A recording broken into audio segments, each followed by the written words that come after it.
guys, good morning. Magandang umaga sa inyo mga kalamat. Alright. At pasensya nyo na hindi tayo nakapag rides dahil sobrang sikip ng schedule natin. At lagi tayong busy sa duty. So kung mapapansin nyo mga kalamat, nasa Paranaque tayo, sukat, di ba? At dito tayo na-assign ngayon, pansamantagal. At syempre lagi magtawid dito, nakipagpatintero tayo. Alright. So maraming puya tayo ngayon mga kalamat na baon. Dahil antok na antok tayo, uyat na uyat. Dahil tayo panggabi, nag-a-adjust pa tayo sa duty natin. Hindi pa natin alam dahil dito nga tayo na-assign sa sukat Paranaque. At hindi pa natin alam yung mga paligid natin, no? Kaya pagpasensyaan nyo na mga kalamat, ay tayo hindi pa nakapag long ride. At ngayon ay gamit natin si Red. Alright. So nasubukan natin siya mga kalamat, yung big tire niya, no? Yun ang kukontempt natin ngayon. Yung experience natin na tumakbo na naka big tire tayo. At syempre na experience natin mga kalamat, ang laki ng pinagbago ng motor natin, si Red. Dahil malaki na yung gamit natin. Ang harap natin ay 100 by 80 by 14. So ang rear natin 110 by 80 by 14. Yun ang size natin sa gulong natin ngayon mga kalamat. So diba ang layo ng advantage. At big tire tayo. Kasi dahil yan ang pinalit natin mga kalamat, ganyang kalaki. Dahil ang plano naman talaga natin ay pang long ride natin yan. Hindi natin pang karera yan. Siyempre kaya nagpalit tayo ng malaki na size. At mayroon nga nagbago mga kalamat, no, sa kanya. Simula nung pinalitan natin siya. Kagong simula nung pinalitan natin siya ng size ng gulong, medyo tumangkad sa konti, tumaas. Kaya medyo tingkayad tayo dahil malaking ang gulong natin. Tapos sa takbuhan mga kalamat, nararamdaman ko yung gulong natin saka yung takbo natin mabigat.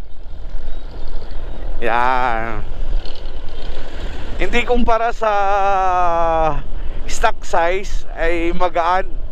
Kasi yun naman talaga ang sukat niya sa atin, nagpalit lang naman tayo. Ang purpose natin ay pang long ride natin, pang rides natin. Yun ang purpose natin. Yung gulong, bakit tayo nagpalit, no?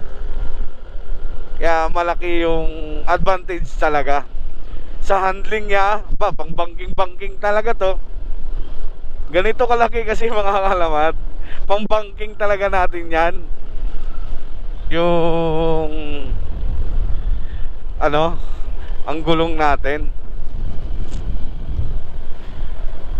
Kaya malaking advantage siya. Di gaya manakbo siya dati, kaya niya ng 120. Top speed niya na 120. Ngayon hindi yan na kaya. Siguro mga 109, 105. Yun lang yung kaya niya.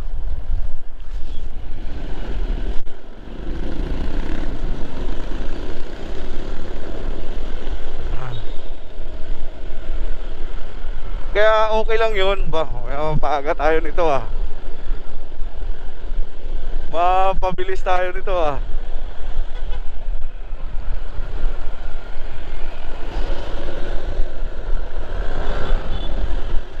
Salamat ka. Mapasubo tayo sa Aerox Relax lang, Red. Kasi nagbablog tayo, hindi tayo pwede magkarera. Nagipag-ano ka naman kaagad eh. Ang bilis mo magalit. Hayaan mo sila mauna.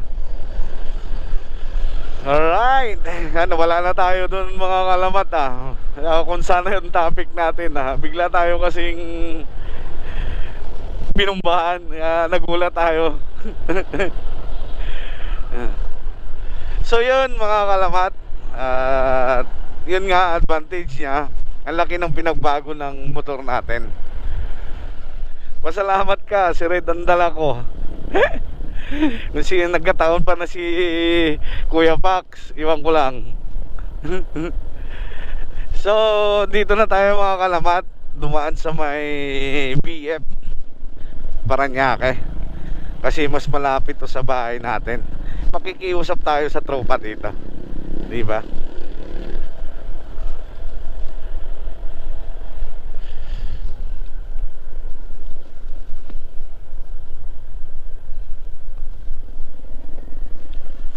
Padana. Okay, nakikiraan tayo. So yun ang mga kalamat, yung advantage natin. Ang laki ng pinagbago ng tinakbo ni Red. Mabigat na siya. At saka hindi naman totaling mabigat. Siyempre may nagbago. Kaya ganun na lang, no? Nagbago siya.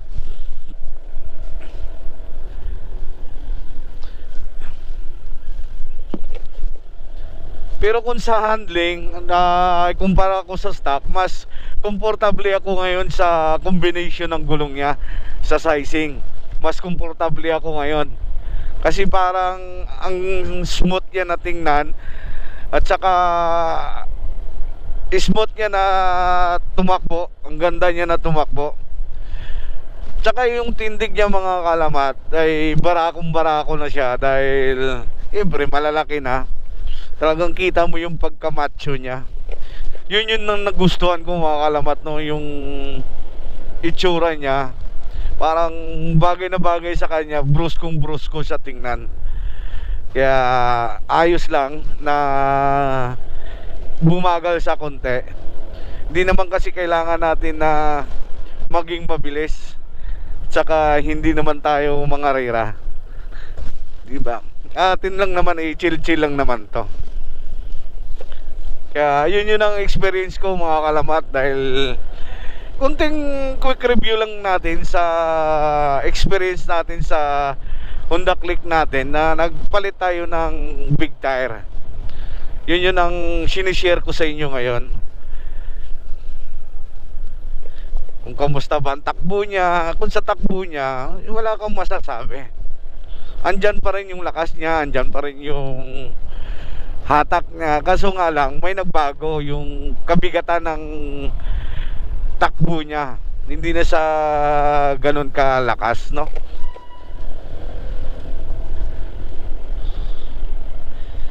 Alright. So medyo malapit lang tayo dito kasi nag-shortcut tayo eh. Tutuson, iikot sana tayo dapat doon sa kabila eh. Aray ko, daming insekto.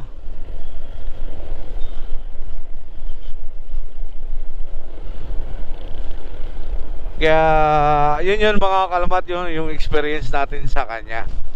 Kaya hindi pa tayo kasi makapag-set talaga totally ng rides. Dahil ngayon nga sabi ko kanina, paulit-ulit ako na masyado tayong busy. Ang schedule natin, hindi tayo makalibre. Siyempre, priority natin yung trabaho kasi wala naman tayo hanap buhay pa eh. Yun ang priority muna natin yung trabaho saka na tayo talagang magkakaroon tayo ng time dyan. Hindi natin alam, malay nyo bukas o sunod na araw, hindi natin alam. Kaya pasensyaan nyo na hindi pa ako nakakapag long ride. Baka sabihin nyo nagkapit ka na nga ng hindi ka pa nakapag long ride. Wag. Dahil may trabaho ako at saka wala naman akong pinagkakakitaan. Ito lang yung hanap buhay ko sa trabaho ko na bilang 5'9". Kaya pero tinatyagaan natin na magkaroon tayo ng day off, no?